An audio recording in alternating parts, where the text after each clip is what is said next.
मैं नाश्ते की वजह से लेट हो जाती हूँ। मॉर्निंग, कैसे हो भाई सारे? बढ़िया, मजे में, सब बढ़िया हो भाई? ठीक है। तो नहीं, मैं मैथ नहीं पढ़ा रही हूँ बॉटनी ही पढ़ाऊंगी। तो आज हम लोग प्लांट फिजियो पढ़ेंगे भाई। प्लांट फिजियो की क्लास है आज। चलिए,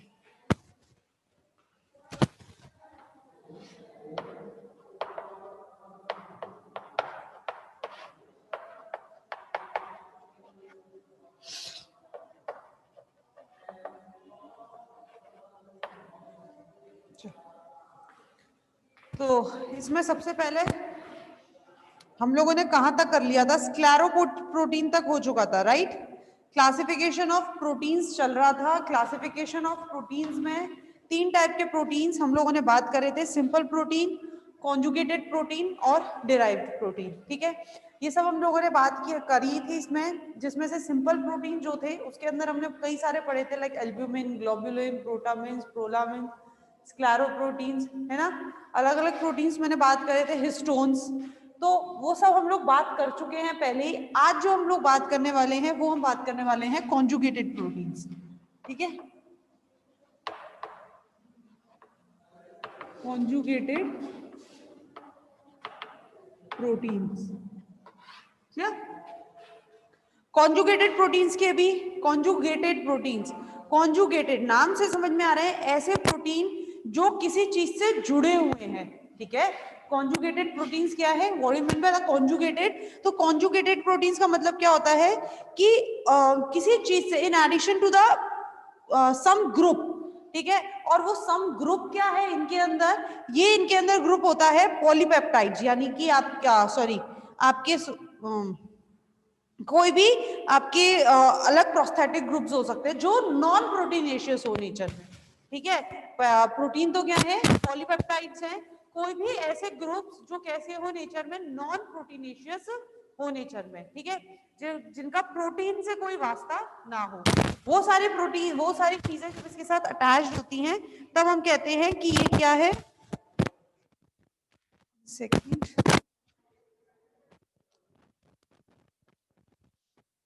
तब हम कहते हैं कि वो क्या होते हैं, कॉन्जुगेटेड प्रोटीन्स। ठीक है, तो मैं ये कह सकती हूँ proteins in addition to the non proteinaceous substances। Proteins in addition to the non proteinaceous substances. ठीक है, तो इसके अंदर कौन कौन सी चीजें आती हैं देखिएगा, कौन कौन से हैं इसके अंदर, उसी तरह से बनाएंगे जिस तरह से हम लोगों ने सिंपल प्रोटीन का बनाया था। क्या सबसे पहले था हमारा ग्लाइकोप्रोटीन। सबसे पहले ग्लाइकोप्रोटीन्स, देन उसके बाद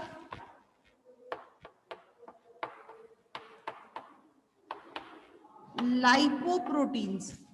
पहला ग्लाइकोप्रोटीन्स, देन उसके बाद लाइपोप्रोटीन्स,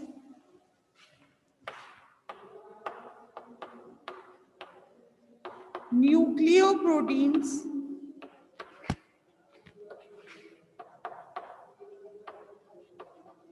फॉस्फोप्रोटीन्स, न्यूक्लियोप्रोटीन्स, फॉस्फोप्रोटीन्स,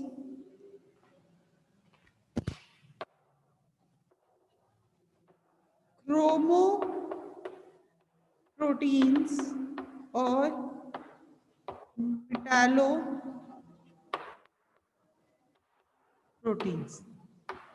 ठीक है, क्लियर? कौन कौन से? Glycoproteins, lipoproteins, nucleoproteins, phosphoproteins, chromoproteins and मेटालोप्रोटीन्स।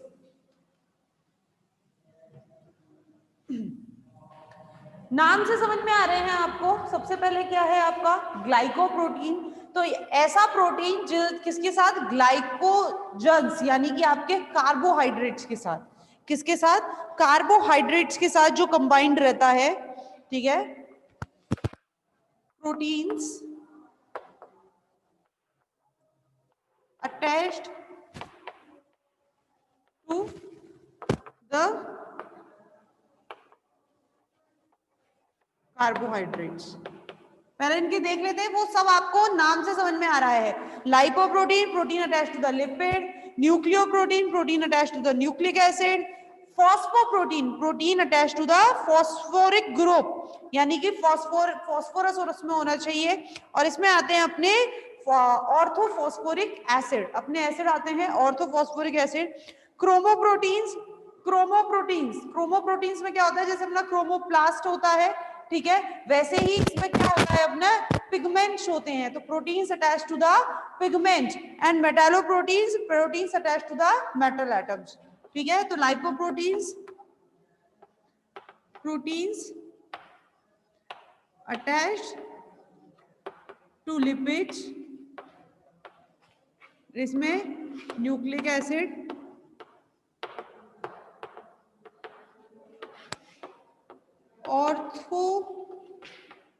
Orthophosphoric acid, pigments and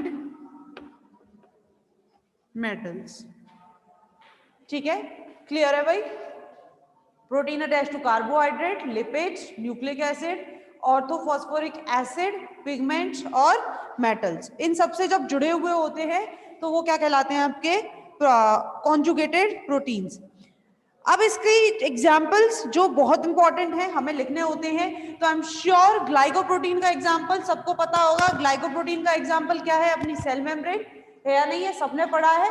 cell membrane में ग्लाइकोलिपिड्स और ग्लाइकोप्रोटीन दोनों होते हैं कि नहीं होते, यानी कि carbohydrate attached to the proteins and glycolipids, carbohydrate attached to the lipids, दोनों प्रेजेंट होते हैं। तो इसका सबसे अच्छा एग्जाम्पल हम एक ही लिखेंगे, सेल मेम्ब्रेन।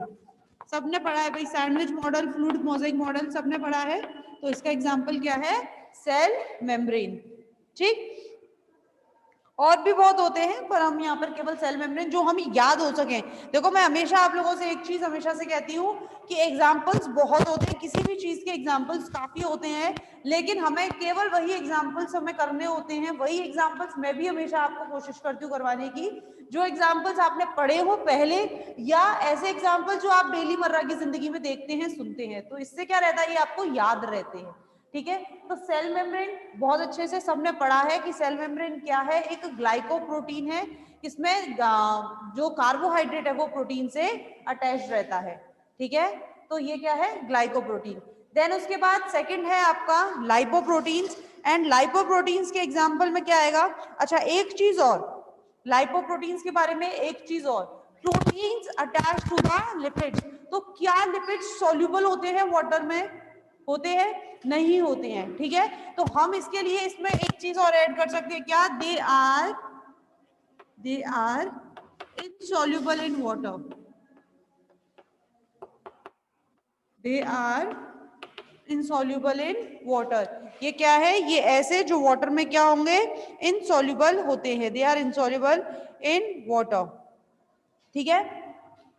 एग्जाम्पल इसका कोलेस्ट्रॉल, सबको पता है इसके बारे में, पता है ना भाई, कोलेस्ट्रॉल।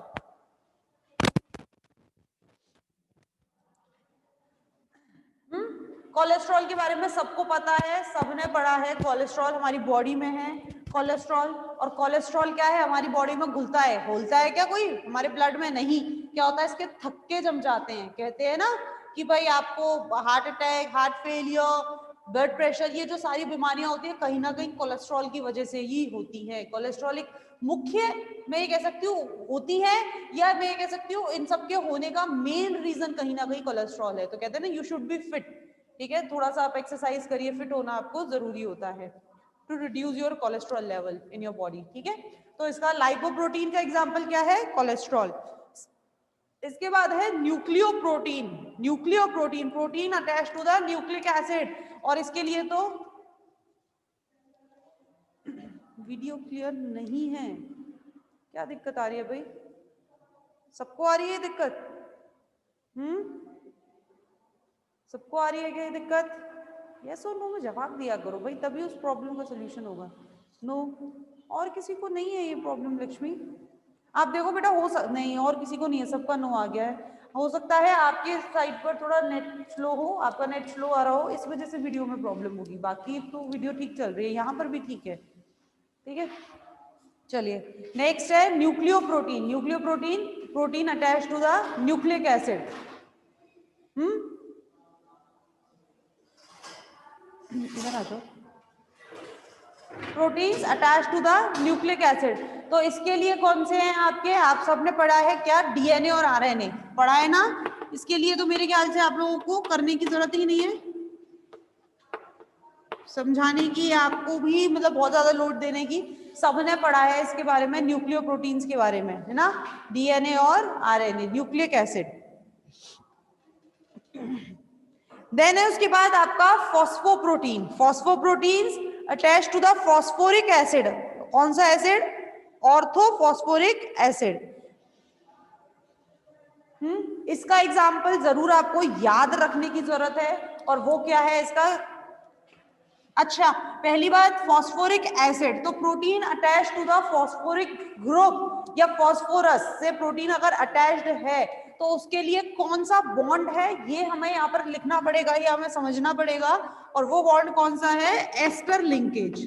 ठीक है, कौन सा लिंकेज है? Ester linkage. ये मैंने आपको यहाँ क्यों बोला है, क्योंकि ये यहाँ पे पूछा जा सकता है बच्चों कि protein attach to the phosphorus group और phosphoric acid by which bond या विच लिंकेज। ठीक है, तो वो कौन सा लिंकेज है आपका? Ester linkage. क्लियर? इसका जो एग्जांपल है वो है इसका casein in milk. Casein in milk, milk के अंदर जो कैजीन पाया जाता है, कैजीन प्रोटीन मिल्क में पाया जाता है। और एक बात और बता दूं, फॉर द हाइड्रोलाइसिस ऑफ कैजीन, कैजीन के हाइड्रोलाइसिस के लिए जो एंजाइम होता है वो हमारे स्टमक में पाया जाता है। ठीक है ना? कैजीन के हाइड्रोलाइसिस के लिए जो एंजाइम है वो हमारे कहाँ पाया जाता है? स्टमक में पाया जाता है। कैजीन एक प्रोटीन है जो मिल्क में पाया जाता है। ठीक है, तो कई ऐसे होते हैं जिनको होता है ना लैक्टिक एसिड की कमी है उसके अंदर, तो उनको दूध पचता नहीं है, दूध दही दूध से बने हुए प्रोडक्ट्स उनको पचते नहीं है। ऐसे कुछ के अंदर कैजीन की भी मिलती है कि वो एंजाइम्स उनके अंदर नहीं मिलते, तो उनके अंदर भी दूध नहीं पचता है। ठीक है, शायद इसके बारे में मैं पहले भी बात कर चुकी हूँ। तो इसका क्या है? फॉस्फोप्रोटीन का एग्जाम्पल कैजीन इन मिल्क। ठीक, नेक्स्ट है chromoprotein. Chromoprotein, chromoprotein protein attach to the pigments. ठीक है, protein attach to the pigment. ठीक, और इसका क्या हो सकता है? पिगमेंट्स में प्रोटीन जो कि पिगमेंट से अटैच्ड हो। लैक्टोज इंटॉलरेंस, हाँ वही मैं बात बोल रही हूँ सर, लैक्टोज इंटॉलरेंस होता है पौधों में, तो वो लोग नहीं मतलब कर पाते हैं ना। Chromoprotein protein attach to the pigments. और पिगमेंट्स के लिए अगर मैं बात करूं कि पिगमेंट्स के लिए कौन कौन से हो सकते हैं प्रोटीन्स, तो इसके लिए हमारा एग्जाम्पल है हीमोग्लोबिन, बाइलोप्रोटीन जो हमारी बाइल एसिड में होता है। ठीक है, बाइल जूस, बाइल जूस कौन सीक्रेट करता है? बाइल जूस कौन सीक्रेट करता है बाइल जूस? Gall bladder. हाँ, गॉल ब्लैडर, गॉल ब्लैडर करता है bile juice secrete. Anupriya, liver करता है क्या? गॉल ब्लैडर करता है।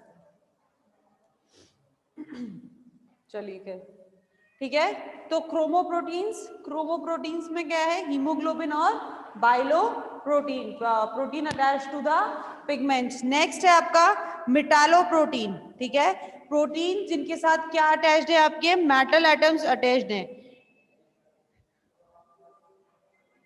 ठीक है, अच्छा एक चीज और मैं आपको बताऊं, all proteins are not enzymes, all proteins are not enzyme but all enzymes are proteinaceous in nature। ये चीज मैं पहले कह चुकी हूं आपको, ठीक है। तो आपने एक चीज आप लोगों ने देखा होगा कि जितने भी एंजाइम्स आप लोग अभी तक रेस्पिरेशन पढ़ चुके हो, फोटोसिंथेसिस पढ़ चुके हो, सबके अंदर आप लोगों ने एंजाइम्स देखे ना बच्चों, ठीक है। तो आपने सबने देखा है कि जो एंजाइम्स होते हैं सबके साथ आपने मेटल ग्रुप देखा है एज अ प्रोस्थेटिक ग्रुप, देखा है ना, बहुत अच्छे से देखा है, मैंने सब जगह आपको पढ़ाया है। इसका प्रोस्थेटिक ग्रुप मैग्नीशियम है, इसका प्रोस्थेटिक ग्रुप जिंक है, ठीक है, इसका प्रोस्थेटिक ग्रुप कैल्शियम है, सब जगह मैंने आपको पढ़ाया है। तो वहां हमने क्या बात करी, तो all enzymes are proteinaceous in nature. तो मैं ये कह सकती हूँ कि कौन से प्रोटीन्स में कहती हूँ एंजाइम्स होंगे, मेटालोप्रोटीन्स। मेटालोप्रोटीन्स आर बेसिकली एंजाइम्स, ठीक है। तो मैं ये लिख सकती हूँ, यहाँ पर आप इसको लिख सकते हैं, दे mainly behave as enzymes, ठीक है। Metalloproteins they mainly behave as enzymes, और इसके एग्जांपल्स बहुत सारे हैं मेटालोप्रोटीन्स के, तो है या नहीं है, जो एंजाइम की तरह बिहेव करें ऐसे मेटालोप्रोटीन्स तो बहुत सारे हैं, ठीक है। तो आप कोई भी लिख सकते हैं, हमने कई जगह पढ़ा है, कोई भी कॉम्प्लेक्स आप लिख सकते हैं, कोई सा भी कॉम्प्लेक्स, अभी तो हाल फिलहाल मेरे दिमाग में नहीं आ रहा है, पर आप लोग कोई भी अपना फोटोसिंथेसिस या रेस्पिरेशन से लेकर आप कोई भी कॉम्प्लेक्स हमने वहाँ पढ़ा हो, डिहाइड्रोजनेज कॉम्प्लेक्स, कई सारे कॉम्प्लेक्सेस हमने पढ़े हैं, तो सब में जो आपका एंजाइम है वो क्या है, आपका प्रोटीनेशियस इन नेचर। क्लियर है बच्चों, ठीक है। तो this is all about the conjugated proteins. एक बार फिर देख लें कौन कौन से कॉन्जुगेटेड प्रोटीन्स हम लोगों ने देखे हैं, ग्लाइकोप्रोटीन, लाइपोप्रोटीन, न्यूक्लियोप्रोटीन, फॉस्फोप्रोटीन, क्रोमोप्रोटीन और मेटालोप्रोटीन। तो कॉन्जुगेटेड प्रोटीन का मतलब ही क्या है, protein in addition to the non proteinaceous substances या protein with which a prosthetic group is attached, और वो prosthetic group कैसा होना चाहिए, नॉन प्रोटीनेशियस नेचर का होना चाहिए। तो glycoprotein carbohydrate attached, prosthetic group की तरह इसमें क्या अटैच्ड है, इससे lipid, nucleic acid, orthophosphoric acid, इसके साथ पिगमेंट्स, ठीक है, chromoproteins pigments are attached and metalloproteins metals are attached, ठीक। एग्जाम्पल ग्लाइकोप्रोटीन का एग्जाम्पल बहुत ही अच्छे से हम लोगों ने सबने सेल मेम्ब्रेन में पढ़ाया, तो इसका एग्जाम्पल सेल मेम्ब्रेन। लाइपोप्रोटीन का example because lipids are not soluble in water, ठीक है, lipids are not soluble in water, तो हम ये कहते हैं they are insoluble in water, इसका एग्जाम्पल क्या है, कोलेस्ट्रॉल। न्यूक्लियोप्रोटीन न्यूक्लिक एसिड, इसका एग्जाम्पल क्या है, डीएनए और आरएनए। फॉस्फोप्रोटीन ऑर्थोफॉस्फोरिक एसिड, और इसका एग्जाम्पल आपको इसका बॉन्ड याद रखना है कि protein attach to the phosphoric acid और phosphorus by the which ester linkage, ठीक है। और इसका example casein in milk, milk के अंदर कैजीन मिलता है, और ये जो कैजीन है इसके लिए एंजाइम कहाँ मिलता है, हमारे स्टमक में। Chromoprotein protein attach to the pigments, इसका एग्जांपल हीमोग्लोबिन और बाइलो प्रोटीन, ठीक है। और मेटालोप्रोटीन के भी, मेटालोप्रोटीन क्या होते हैं, वो प्रोटीन जिनसे मेटल अटैच्ड हो, and these proteins mainly behave as an enzyme, क्योंकि आपने देखा है, मैंने एक चीज बोल दी आपको कि all proteins are not enzymes but all enzymes are proteinaceous in nature. Clear, ठीक है। तो ये तो बात हो गई किसकी, कॉन्जुगेटेड प्रोटीन की। आगे बात करते हैं डिराइव्ड प्रोटीन्स।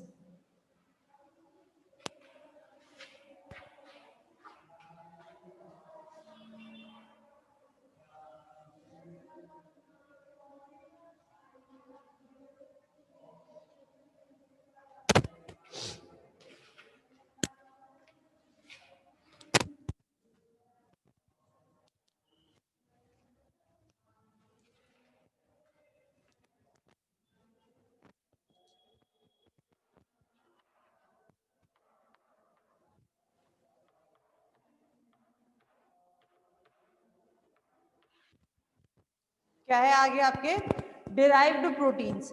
डिराइव्ड प्रोटीन्स क्या होते हैं, डिराइव्ड प्रोटीन्स क्या होते हैं, डिराइव्ड का मतलब क्या है, बनना। डिराइव्ड का मतलब क्या है, किसी चीज से बनना, this thing is derived from that thing, ठीक है। तो कोई ऐसा प्रोटीन जो लंबा प्रोटीन है उसके टूटने से, या किसी प्रोटीन के डाइजेशन से, या किसी प्रोटीन की हाइड्रोलाइसिस से, हाइड्रोलाइसिस कंप्लीट हाइड्रोलाइसिस ना हो, कंप्लीट हाइड्रोलाइसिस होगा तो वो फिर कार्बन, हाइड्रोजन, ऑक्सीजन, नाइट्रोजन छोटे छोटे उनमें टूट जाएगा मॉलिक्यूल्स में, ठीक है। कंप्लीट हाइड्रोलाइसिस ना हो, पार्शियल हाइड्रोलाइसिस हो, तो किसी प्रोटीन के ब्रेक होने से, ब्रेकेज से, किसी प्रोटीन के आपके पार्शियल डाइजेशन या पार्शियल हाइड्रोलाइसिस से, किसी के डाइजेशन से, किसी बड़े प्रोटीन के होने से अगर वो छोटा प्रोटीन बनता है तो वो क्या हो जाता है, डिराइव्ड प्रोटीन, ठीक है। तो हम ये कह सकते हैं कि क्या है, डिराइव्ड प्रोटीन। तो हम इसे लिख सकते हैं proteins obtained from digestion, breakage and partial hydrolysis, partial hydrolysis, ठीक है। तो वो क्या हो जाते हैं आपके डिराइव्ड प्रोटीन्स। अच्छा, डिराइव्ड प्रोटीन दो टाइप के हो सकते हैं, कौन कौन से?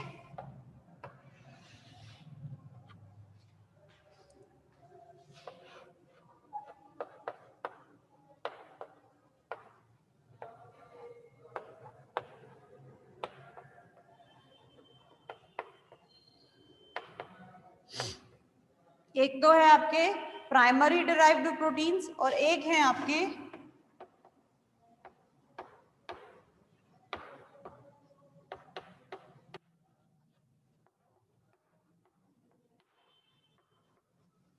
सेकेंडरी डिराइव्ड प्रोटीन्स, ठीक है। कितने डिराइव्ड प्रोटीन दो टाइप के होते हैं, एक है आपके प्राइमरी डिराइव्ड प्रोटीन और एक है आपके secondary derived protein.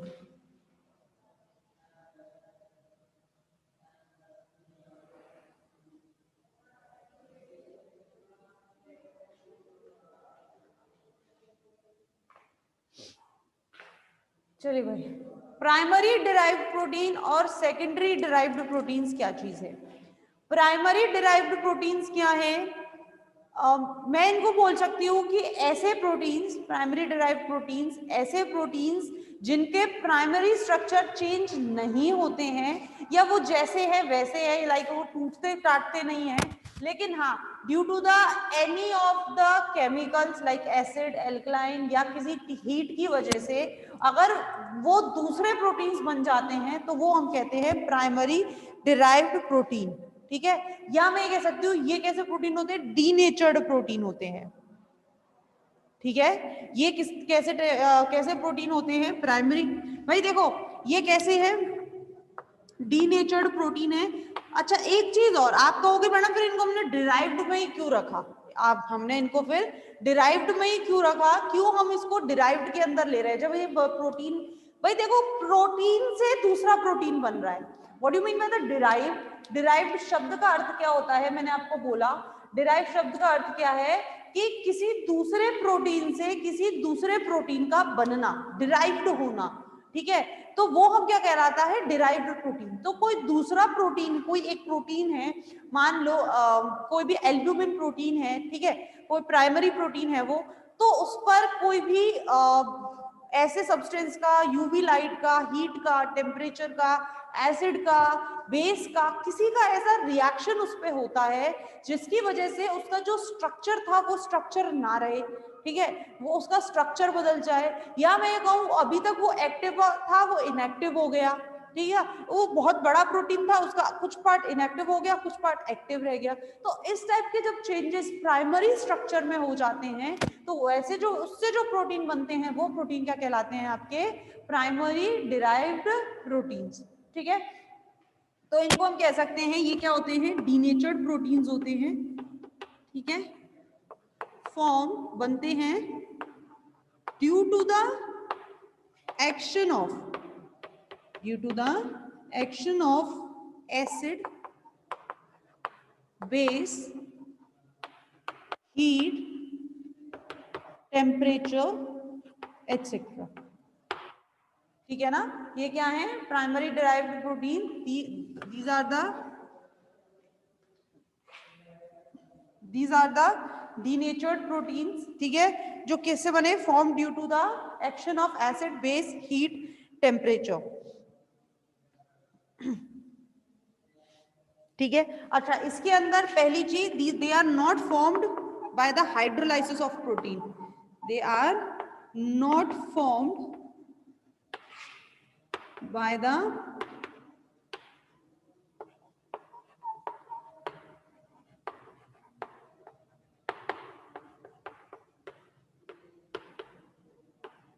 Hydrolysis of protein, ठीक है, they are not form by the hydrolysis of protein. ये कैसे प्रोटीन है आपके, प्राइमरी डिराइव्ड प्रोटीन्स।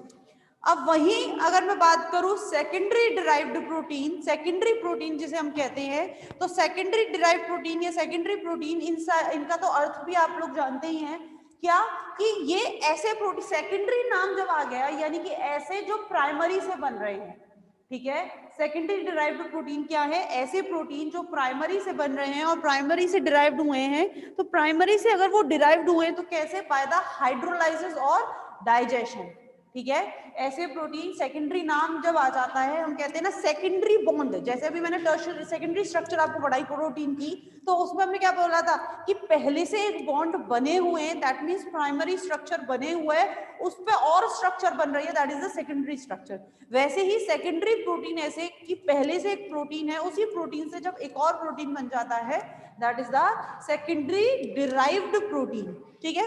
तो इसके अंदर हम ये कहते हैं, they are the proteins, they are the proteins of smaller size, they are the proteins of smaller size derived by the partial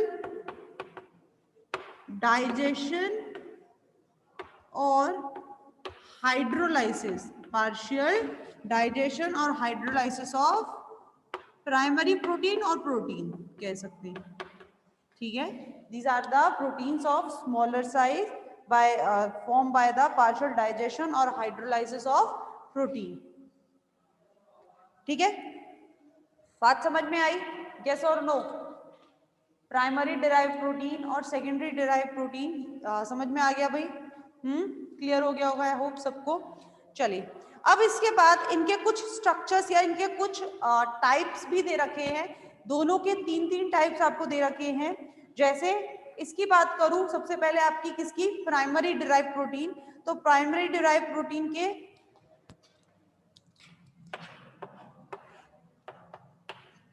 proteins, मेटाप्रोटीन्स, मेटाप्रोटीन्स और कोगुलेटेड प्रोटीन्स।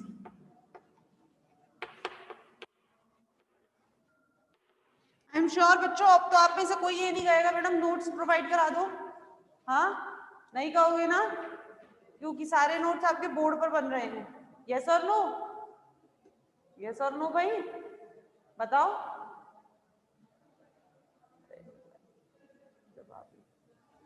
तब इसमें कोई जवाब नहीं देगा, सबके नोट्स बन रहे हैं भाई, बोर्ड पर ही सबके नोट्स बन रहे हैं, है ना। अब तो कोई नहीं कहेगा कि मैम अभी क्या करा दूं, मैम छवि क्या करा दूं, बहुत तेज मार लगेगी छवि। सारे नोट्स बोर्ड पर बन रहे हैं, कौन से नोट्स, सब नोट्स बोर्ड पर बन रहे हैं, एक भी ऐसा नोट्स है जो बोर्ड पर नहीं बन रहा है? सब लिख रही हूं मैं सामने बोर्ड पर, और इसीलिए लिख रही हूं, नहीं तो मैं ऐसे बोल दूं जाओ अपनी बुक से पढ़ लो, पढ़ा दिया मैंने। क्यों नहीं हो पा रहा सही से, क्यों नहीं हो पा रहा? मैं बहुत अच्छे से आप लोगों को, इनफैक्ट आपको पीडीएफ से ज्यादा बोर्ड से समझ में आएगा। ये आप लोगों की एक बार बताऊं, ये आप लोगों की सिर्फ थ्योरी है, ठीक है, ये सिर्फ आप लोगों की थ्योरी है कि मैडम पीडीएफ से हमें समझ में नहीं आ रहा, पीडीएफ से ज्यादा समझ में आता है बोर्ड के कंपैरेटिवली। एक बात बताओ, ऑफलाइन जब तुम लोग ऑफलाइन पढ़ते थे, मैं तुम्हें खुद लिखाती थी ना नोट्स, लिखाती थी कि नहीं लिखाती, तुम लोग लिखते थे, वही तो तुम करते थे। अभी भी तो यही हो रहा है, मैं तुम्हें लिखवा ही तो रही हूँ एक तरह से। बोर्ड इनफैक्ट मेरी मेहनत ज्यादा हो रही है, तुम लोगों का तो वही तुम लोग लिख रहे हो, मैं तुम लोगों के लिए बोर्ड पर लिखती हूँ, देन उसके बाद तुम लोग करते हो। ठीक है, और अपने हाथ से लिखे हुए नोट्स का मजा ही अलग होता है। आप लोग अपने हाथ से लिख रहे हो, दैट मीन्स आपको वो समझ आ रहा है। ठीक है, अगर आपको समझ नहीं आएगा तो आपसे लिखा भी नहीं जाएगा, आपसे नहीं उतारा जाएगा कि यार चलो उतार तो लेते हैं ये। तो बहुत अच्छा होता है अगर आप अपने हाथ से उतारते हो ना, तो आपको अच्छे से समझ में आता है।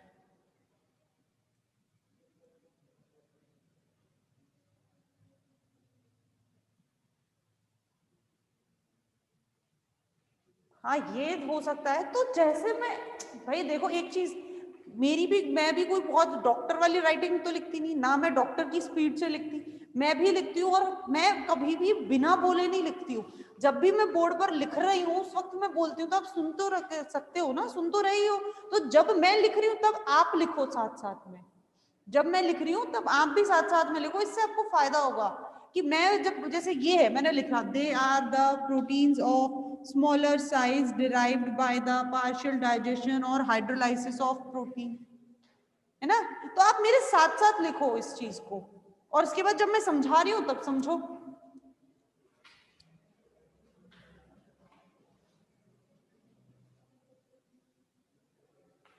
थोड़ी मेहनत ज्यादा हो जा रही है, हाँ थोड़ी सी मेहनत आप लोगों की ज्यादा हो रही है, दैट्स फॉर आई श्योर। देखो बच्चों, तुम ऑफलाइन तो नहीं चल रहा है, अब ऑनलाइन चल रहा है, तो सच बता रही हूँ, मुझे ऐसा लगता है दिस इज द बेस्ट कि आप लोगों को ऑनलाइन मिल तो रहा है, हम पढ़ा तो रहे हैं। नहीं तो कई कॉल, मतलब अभी आप लोगों को मान लो, आप लोगों को फर्स्ट ईयर की सेकंड ईयर, आप लोगों को कहीं ना कहीं तो करना था, ठीक है, करना था। आप लोग यहाँ आ जाते, यहाँ आपकी एडमिशन हो जाते, देन उसके बाद कहते थे भाई अब हम क्या कर सकते हैं, और अभी पेंडेमिक चल रहा है, कॉलेज खुले हुए नहीं है, जब खुलेंगे तब देखेंगे।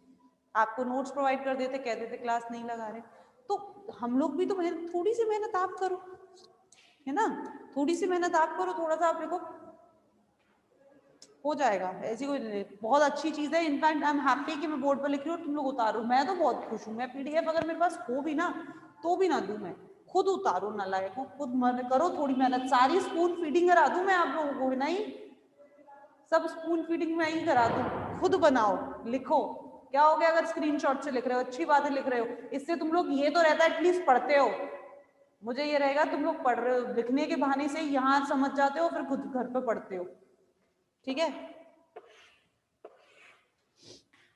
चलिए, प्रोटीन्स, मेटा प्रोटीन्स और कोगुलेटेड प्रोटीन्स, किसके प्रोटीन्स हैं ये, these are the primary derived proteins, proteins, meta proteins और कोगुलेटेड प्रोटीन्स। ये जो है ये इनकी सॉल्युबिलिटी के बेसिस पर है, बेसिकली अलग से ही ये दिया हुआ है। इसका मतलब अगर आप ना भी लिखें, कि आप बस इन तीनों के नाम लिख के भी छोड़ दें तो भी इतना कोई फर्क पड़ेगा नहीं, पर फिर भी ये किस किस में सॉल्यूबल है। तो सबसे पहला वाला, ये आपकी बुक से ही मैं भी करा रही हूँ, क्योंकि मैंने भी बस इनके नाम ही पढ़े हैं, बस इनके आगे का मैंने भी नहीं था, तो मैं सिर्फ आपको इनके से करा रही हूँ। Solubility in water, soluble in water, ये होते हैं सॉल्यूबल एसिड और एल्कलाई में, ये कहाँ होते हैं, दे आर सॉल्यूबल इन, एक minute, they are soluble in acid और alkali. Meta protein soluble in acid और alkaline nature, and coagulated, coagulated नाम से आपको समझ में आ रहा है, ऐसे प्रोटीन जो क्या हो जाए, कोगुलेट हो जाए, यानी कि जम जाए, जुड़ जाए। ठीक है, वो क्या होते हैं आपके कोगुलेटेड प्रोटीन। तो ये तो ऑलरेडी इनसॉल्युबल ही रहेंगे, चाहे एसिड, एल्कलाई, चाहे वाटर, कुछ भी रहे, ये कैसे रहते हैं, इनसॉल्युबल इन नेचर। कोगुलेटेड आपको समझ में आ रहा है, ठीक है। चलिए पहले एक बार, उससे पहले रिजॉइन कर लीजिए आप क्लास को, रिजॉइन कर लो बच्चों।